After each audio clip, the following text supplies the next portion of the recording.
MLS Daily. Let us get into today's Major League Soccer action. No full-time whistles today. Here is what is happening around the Major League Soccer. From the weekend action, MLS players at 2026 World Cup League sets record with Lionel Messi, USMNT talent set to play big roles.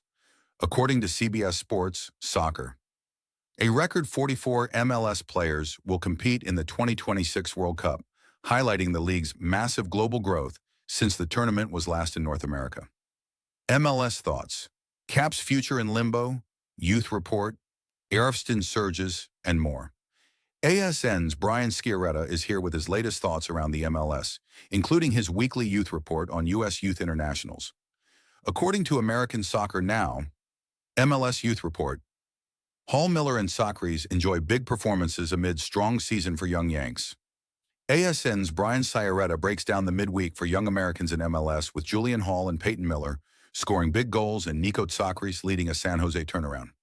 American Soccer Now reports, Crocker departs U.S. soccer, Yanks struggle in Europe, youth shines in MLS. ASN's Brian Sciaretta is here to break down the top stories in U.S. soccer, MLS, and Americans abroad. American Soccer Now reports, MLS. Young players shining, Berhalter surging to free agency, Luna responds. ASN's Brian Sciaretta writes about the top stories in MLS, including the breakout of several young American players, including Xavier Gozo, Julian Hall, and Nico Tsakiris. MLS Youth is served with RBNY and RSL, Montreal is awful, USMNT update, and more. ASN's Brian Sciaretta is here to offer up his thoughts on the week in MLS. MLS Week 13, road win for Chicago, San Diego scores 5 goals. According to U.S. soccer players, midweek MLS for Week 13 of the 2026 Major League Soccer season, starting with Montreal drawing 2-2 at home with Portland. Daniel Rios put Montreal up in the 11th, with Kevin Kelsey equalizing for the Timbers in the 21st. Montreal retook the lead from a Wickelman-Carmona goal in the 45th. Cole Bassett leveled the Idrnt. According to U.S. soccer players, MLS Week 12, New England beats Philadelphia 6 goals for Portland.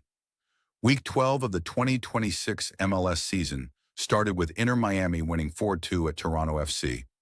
Rodrigo De Paul opened the scoring for Miami in the 44th, Luis Suarez doubled the lead in the 56th, and Sergio Reguilon made it 3-0 in the 73rd. Lionel Messi added an Inter Miami goal in the 75th. Toronto's suspended Union executive has reportedly failed to complete MLS training. According to Yahoo Sports, MLS, the Philadelphia Union have had a woeful start to the season on the field. Photograph Isaiah Vasquez, Getty Images. Despite being eligible for reinstatement, former Philadelphia Union sporting director Ernst Tanner has not resumed duties with the club, multiple sources with knowledge of the situation said this week, in part because he has yet to complete his league-ordered restorative practices training. Tanner was suspended through 1st June by Major League Soccer after a league-ordered investigation. Red Bulls Ronald Donkor signs extension with MLS club, according to Yahoo Sports MLS. Midfielder Ronald Donkor signed a 3.5-year contract extension with Red Bull New York, keeping the 21-year-old and Harrison NJ through the 2029-30 MLS season. The burgeoning Red Bulls midfielder had been in the final year of his original contract, which he signed with the club back in 2023, and his new deal includes an option for the 2030-31 season. Ronnie has developed into a really important member of our club, and we are very excited to keep him with the club for the Some Manager News. MLS-worst Philadelphia Union fire coach Bradley Carnell as part of front office shakeup, according to Yahoo Sports, MLS. Philadelphia, AP, the last-place Philadelphia Union fired coach Bradley Carnell on Wednesday as part of a front office overhaul that included naming John Shear as sporting director. Ryan Richter, the head coach of the club's developmental team, Philadelphia Union 2, was named Carnell's replacement on an interim basis. The move came less than a year after Carnell led the Union to the best record in the MLS in his first season as head coach. Philadelphia was the top seed in the playoffs before How do the conferences look? East and West, top five. Thanks for watching MLS Daily. We will see you tomorrow.